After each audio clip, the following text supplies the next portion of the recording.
Há muito tempo que a bibliografia espírita e seus ilustres representantes anunciam a transição planetária da Terra, saindo da categoria de planeta de expiação para a regeneração. Esse processo já teve início e hoje vivenciamos a sua plena materialização.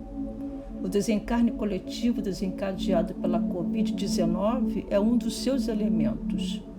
O livro A Gênese, no capítulo 18, nos traz uma mensagem profética que descreve com lucidez esse momento. A fim de não tornar o vídeo longo, aqui estão descritos os principais trechos dessa profetização, que possamos compreender o momento do qual aceitamos ser protagonistas.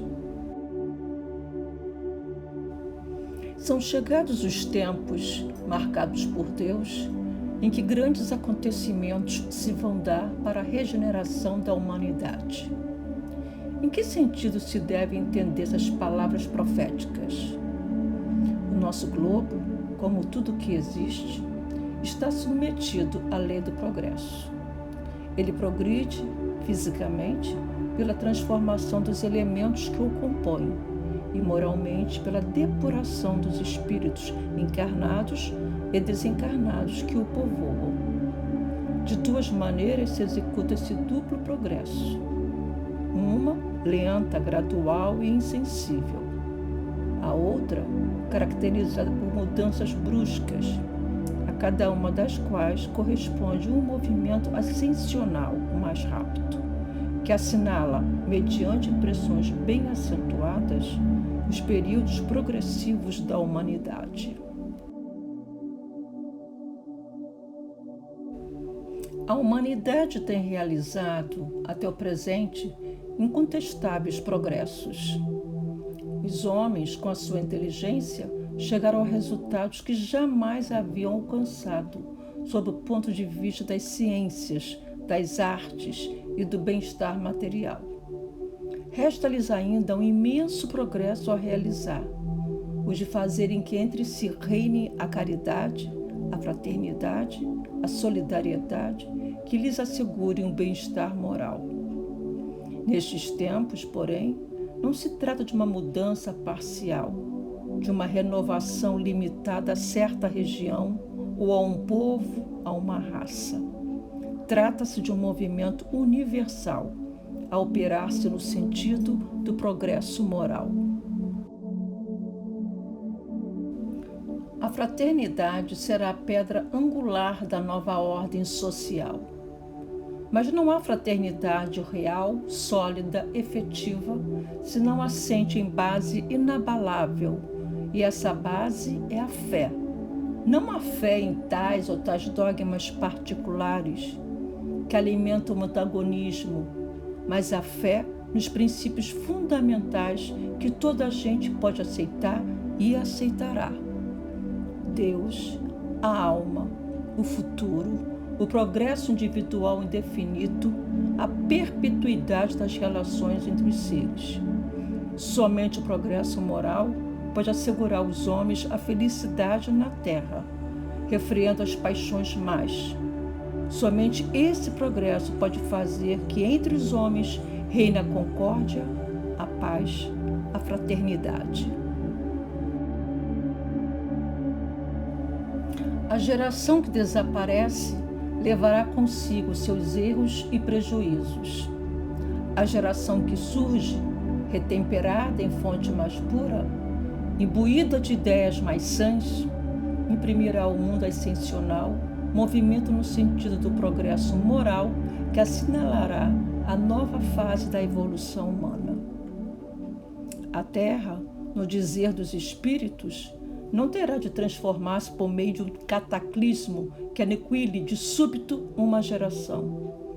A atual desaparecerá gradualmente e a nova lhe sucederá do mesmo modo, sem que haja mudança alguma na ordem natural das coisas. Tudo, pois, se processará exteriormente, com a única, mas capital diferença de que uma parte dos espíritos que encarnavam na Terra aí não mais tornarão a encarnar. Em cada criança que nascer, em vez de um espírito atrasado e inclinado ao mal, que antes nela encarnaria, virá um espírito mais adiantado e propenso ao bem. A época atual é de transição. Confundem-se os elementos das duas gerações. Colocados no ponto intermédio, assistimos à partida de uma e à chegada da outra, já se assinalando cada uma no mundo pelos caracteres que lhes são peculiares. Não se comporá exclusivamente de espíritos eminentemente superiores, mas dos que, já tendo progredido, se acham predispostos a assimilar todas as ideias progressistas e apto a secundar o movimento de regeneração. Sejam os que componham uma nova geração, espíritos melhores ou espíritos antigos que se melhoraram, o resultado é o mesmo. Desde que trazem disposições melhores, há sempre uma renovação. Assim, segundo suas disposições naturais, os espíritos encarnados formam duas categorias. De um lado, os retardatários, que partem; de outros, os progressistas, que chegam. As grandes partidas coletivas, entretanto, não têm por único fim ativar as saídas. Tem igualmente de transformar mais rapidamente o espírito da massa, livrando-a das más influências, e o de dar maior ascendente às ideias novas. Por estarem muitos, apesar de suas imperfeições, maduros para a transformação, é que muitos partem a fim de apenas se retemperarem em fonte mais pura. Enquanto se conservassem no mesmo meio e sob as mesmas influências, persistiriam nas suas opiniões e nas suas maneiras de apreciar as coisas. Uma estada no mundo dos espíritos bastará para lhes descerrar os olhos. Por isso que aí vem o que não podiam vir na Terra. A regeneração da humanidade, portanto, não exige absolutamente a renovação integral dos espíritos. Basta uma modificação em suas disposições morais.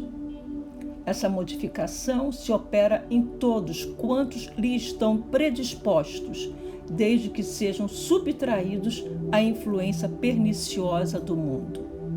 Assim, nem sempre os que voltam são outros espíritos.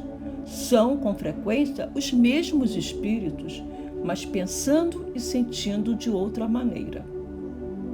Opera-se presentemente um desses movimentos gerais, destinados a realizar uma remodelação da humanidade. A multiplicidade das causas de destruição constitui sinal característico dos tempos, visto que elas apressarão a eclosão dos novos germes. Para o materialista, os flagelos destruidores são calamidades carentes de compensação, sem resultados aproveitáveis, pois que, na opinião deles, os aludidos flagelos aniquilam os seres para sempre. Para aquele, porém, que sabe que a morte unicamente destrói o envoltório, tais flagelos não acarretam as mesmas consequências e não lhes causam o mínimo pavor. Ele lhes compreende o objetivo e não ignora que os homens não perdem mais por morrerem juntos do que por morrerem isolados, dado que, de uma forma ou de outra, a isso onde todos sempre chegar. Os incrédulos rirão destas coisas e as qualificarão de quiméricas. Mas digam o que quiserem, não fugirão à lei comum. Cairão a seu turno, como os outros, e então o que lhes acontecerá? Eles dizem nada. Viverão, no entanto, a despeito de si próprios e se verão um dia forçados a abrir os olhos.